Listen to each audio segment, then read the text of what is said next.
on, the way I understood Mintra was if you staked it, you earn Pulse. And I think that's about all I understood about it.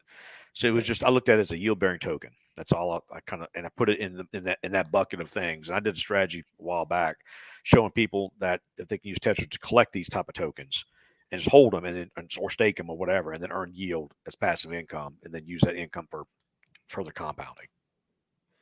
What are the, can you go over that quickly too? Just what are the different, I imagine you went through the different things, bucketed them different ways, yield bearing, otherwise. What are there, just like some main categories of tokens in their ecosystem? Well, all right. So I look at it this way, and this is my view of how I look at the blockchain stuff. You have things like Hex, which is, when Richard was right, it's a Bitcoin with proof of work change. I mean, it is really a store of value, right? And you get more of it if you stake it. Okay, it's its own category. It's kind of, but there's other things similar to that, but that's kind of the category of yield in of itself. Okay, so the thing gives you more of itself over time. Then you have things like Power City, the Watt token. It gives you yield because of utility of fees paid by users, and Tetra's the same way. So it's a fee based system. So yield comes through fees, not paid in the original thing, not in Watt token, but in Pulse or PulseX or whatever. And for Tetra, it's stablecoin. And for Mintra, it's Pulse and stuff like that. Like I think I'm saying, win-win pays out in win tokens, but you can also get paid if you use them to stake all your like loans and stuff like that. A loan token's another one. You can stake it. You can earn other things beside loan, and the earn token the same way. So you have different categories of tokens out there, and they all have different ways you need to think about how you want to strategize the placement within a loop, so to speak. So what's back to maximize your yield, and that depends on each person's how many tokens they own, and then how willing they are to take some risks if they want to, or and all those type of things. So it's a broad range. That's why it's Tetra's infinite use case, just given the number of options we have out there on the blockchain. Yeah, so yield bearing. I mean, hex. You stake hex, earn more hex. Some things you stake, earn other tokens. Is there any other interesting, tokenomic games? Do you think Tetra is going to automate? I think it'll make yield farming with the farms pretty probably a lot more dynamic for people. Things like with the ink farms on PulseX, and then like things like Spark Swap's got a farm, and Daytona Finance and a few others that are out there. People who interact with those things can move the liquidity around and try to earn these other tokens. But I think I was talking to the guys at Pulse Bitcoin about this. The trick is, and this is where a lot of these protocols have trouble, is it's hard not to have a dump token. It's really hard because where's the value coming from? And how do people get out? So our solution was we charge stablecoins as fees and we distribute to the people. There's nothing to dump left. The stablecoin is the final thing. So we don't have to worry about it. So you get paid in stablecoins if you stake Tetra. There's not a other token you have to get to then dump to nothing to get out and take your profits. And that's a big difference. And so when protocols design stuff, they need to think really careful about how to close that loop. It's a design thing. You got to understand what's going on. And some have done better than others. But if you notice, though, like Hex is a good example. I mean, if today, boom, nobody's bought any more Hex. They said they just completely stopped buying Hex, but everybody kept selling. The price will always go down. I mean, you can't help it. It's just math.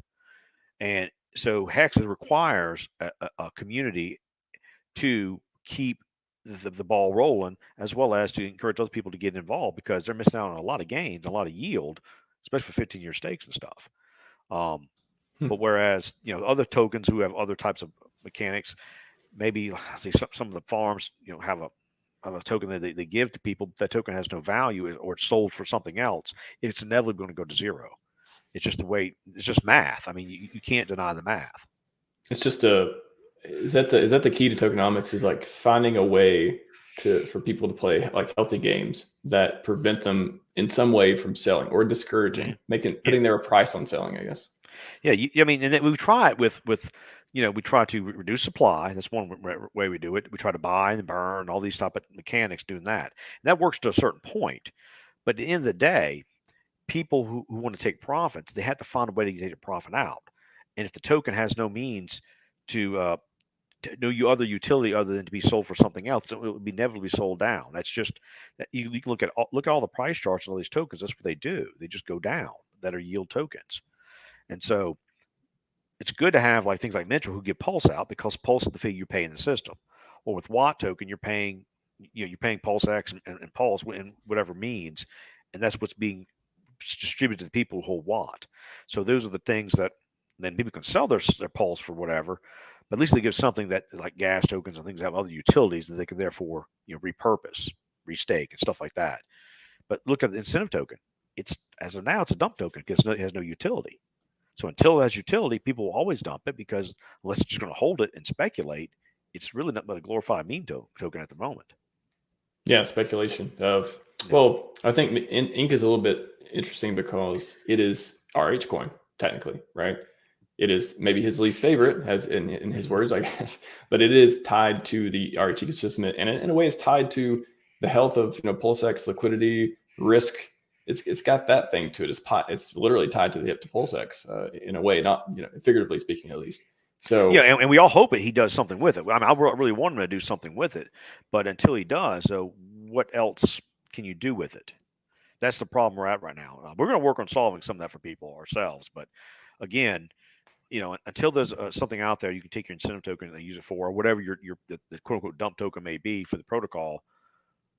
I'm personally going to work. That's one of my pet projects is try to solve these problems for these protocols to give them something other than just a go to zero token because that's what kills DeFi.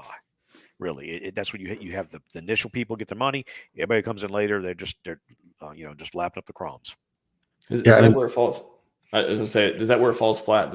Like they all turn into, if they don't have something holding them up other than speculation, they all fall back to speculation. And when speculation goes away, zero is a target. Yeah. Go ahead, hexpay. Yeah, I was just gonna say that I think I forgot what I was gonna say. Shit. But yeah, I mean the allowing people to have mechanisms like that is definitely a good thing. Just in terms of like slaying Moloch, in terms of the coordination failure of what we were talking about before, either having a token or not having a token. Now I remember what I was gonna say. Do you guys ever think that another way to pursue utility could just be to focus on a small number of tokens? I mean, I know it's not going to be possible just because anybody can launch their own token, but I mean, if you were to just imagine for a moment, like what do you think would happen if more people started putting the yield of the contracts that they deploy back toward PLS, PLSX, Ink token? Like, what if people just chose to do that instead? I had this thought the other day. I had a tweet that I sent out, but yeah, I just didn't really. It kind of makes a case.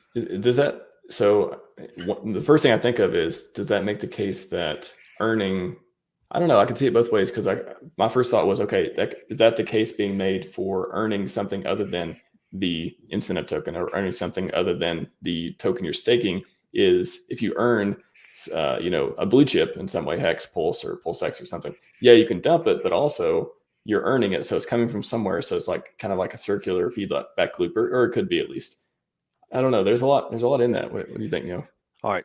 All right. So this is the thing. So if people take yield and buy, say the gas coin or PulseX, which again has no utility now, just buy and burn, right? So until it has utility, we're kind of now at this point we're kind of stuck.